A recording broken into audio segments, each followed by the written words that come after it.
آسمانوں میں ہے اور جو کچھ زمین میں ہے وہ سب اللہ ہی کا ہے، اور اللہ کے علاوہ اس کا مالک کوئی نہیں ہو سکتا۔ تو ہماری جتنے بھی لینڈز اور جتنے بھی پانی کے ذخائر ہیں اور جو بھی زمین میں سے دھاتیں نکلتی ہیں، اس کا مالک ایک ہی ہے اور وہ واحد اللہ ہے۔ اور اس کی ملکیت کے اوپر اگر آپ کسی بھی چیز کے اوپر یہ کہیں کہ اس کی ملکیت ہماری ہے، جو زمین سے دھاتیں نکلتی ہیں، تیل، ذخائر، اس کے اوپر آپ قابض ہو جائیں اور یہ کہیں یہ اللہ نے ہمیں اس کا بخشا ہے، تو جتنی بھی آپ آگے بڑھ جائیں، آگے چلے جائیں، آپ شرک ہی کر رہے ہیں، اور یہی شرک کی بدترین قسم ہے۔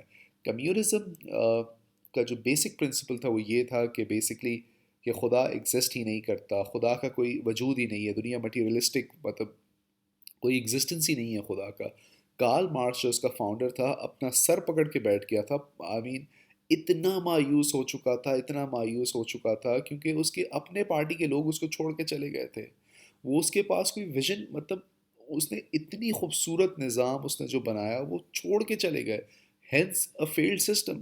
کیونکہ اس کے خود کے لوگ، جہاں کی وہ سوسائٹی تھی، وہ یہ لوگ کہتے تھے کہ ہم لوگ بھائی کیوں محنت کریں اس کے اوپر، ہم لوگ اتنی محنت کریں، اتنا صبح سے لے کر شام تک اپنی پوری ایفرٹس دیں اور سب ہم گورنمنٹ کو دے دیں، مطلب ہمیں بھائی اس کا کوئی بینیفٹ نظر نہیں آتا۔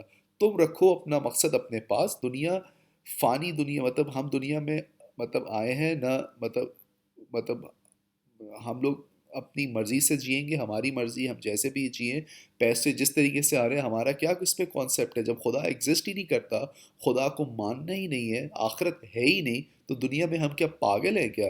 ہمارا دماغ صحیح ہے کیا؟ ہم لوگ اتنی محنت کریں، مطلب ایک پروڈکٹیو محنت کریں اور اس کا رزلٹ مطلب ہم مطلب پوری سوسائٹی کو دیں؟ ہمارے سے ایسا نہیں ہوتا۔ کمیونزم ایک ٹوٹلی ایک فیلڈ سسٹم تھا، جو کہ اس کے اپنے لوگ کارل مارکس کے، مطلب بڑا بیوٹیفل سسٹم، مطلب لیکن نہیں کر پائے، وہ آگے نہیں بڑھ پائے۔ آن دی ادر ہینڈ اسلام کے اندر یہ ہے کہ آپ مانتے ہیں کہ خدا کو، کہ بھائی ہم مانتے ہیں اپنے اللہ کو، ہم مانتے ہیں، قرآن میں لکھا ہوا ہے کہ ہم لوگ مطلب مرنے کے بعد جی اٹھنے کے اوپر یقین رکھتے ہیں۔ ہمارا یقین ہے کہ ہم مرنے کے بعد جی اٹھیں گے، ہم دوبارہ ہمیں ایک زندگی ملے گی، مطلب ہمیں اس زندگی میں جواب دے دینا ہے۔ ہمارے لیے جو ہدایت ہے، ہمارے لیے جو قبلہ ہے، وہ قرآن ہے، اس قرآن کے اوپر ہی ہم نے چلنا ہے، اس نظام کا ہم نے حصہ بننا ہے، کہ ہم نے وہ نظام قائم کرنا ہے جس میں جو نظام اللہ نے اپنے قرآن کے مطابق ہمیں بتایا۔ ہم نے زمین کی ملکیت نہیں لینی ہے، ہمارا کسی مقصد کے لیے کوئی حق نہیں ہے۔ اب تو باتیں یہاں تک پہنچ چکی ہیں، ایلن مسک جو ہے وہ مارس پہ جانے والا ہے، اور مارس کے اوپر ایون کہ سپریم کورٹس میں یو ایس سی کے کیسز جا رہے ہیں کہ بھائی اس کا مالک کون ہے۔ کین یو امیجن کہ یہ کس طرف ہم لوگ جا رہے ہیں؟ تو یس، نہ زمین کے اوپر کسی کی ملکیت ہے، نہ کسی اور کے اوپر کسی کی ملکیت ہے۔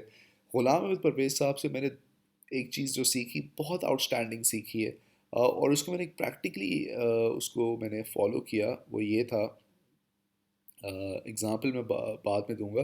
غلام احمد پرویز صاحب کہتے تھے کہ اسلام کہ جس وقت اسلامی حکومت نافذ ہو جاتی ہے تو اس وقت کے قانون تھوڑے سے ڈفرینٹ ہوتے ہیں بنسبت اس کے کہ جب آپ کی اسلامی حکومت قائم نہیں ہوتی۔ تو انہوں نے وہ اگزامپل دی، کہ وضو کی اگزامپل دی، کہ قرآن میں لکھا ہوا ہے کہ